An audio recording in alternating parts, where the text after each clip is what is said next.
অসমীয়া পুথি বনৰ ৰজা। প্ৰকাশক অ আ ক খ। অলংকৰণ নৱপ্ৰতিম দাস। বিশেষ কৃতজ্ঞতা কণকণ। এখন অৰণ্যত এটা অহংকাৰী সিংহ আছিল। এদিন সি ভাবিলে, মই বনৰ ৰজা, মোতকৈ বাৰু শক্তিশালী আন কোনোবা আছেনে? সি মনতে ক'লে, সকলোকে সুধি চাওঁ। সি এটা হৰিণাক লগ পাই সুধিলে, ঐ হৰিণ, কচোন বনৰ ৰজা কোন? হৰিণাটোৱে ভয়ে ভয়ে ক'লে, আপুনিয়ে আমাৰ বনৰ ৰজা।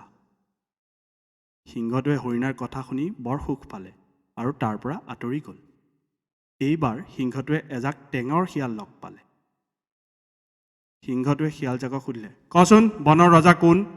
শিয়ালজাকে হাঁহি হাঁহি ক'লে, আপুনিয়ে আমাৰ বনৰ মহাৰাজ, আৰু কোন হ'ব? এইবাৰ সিংহটোৱে এটা হাতী নদীত গা ধুই থকাত লগ পালে। অহংকাৰী সিংহটোৱে গৰজি ক'লে, ঐ হাতী, এইফালে আহ। হাতীটোৱে নম্ৰভাৱে সুধিলে, কি হ'ল? সিংহটোৱে গৰ্বৰে সুধিলে, ঐ হাতী, কচোন বনৰ ৰজা কোন?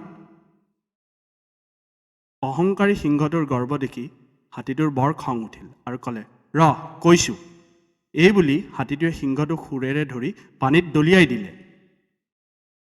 সিংহটোৱে নিজৰ অহংকাৰৰ কথা বুজি পালে আৰু মনে মনে তাৰ পৰা আঁতৰি গ'ল।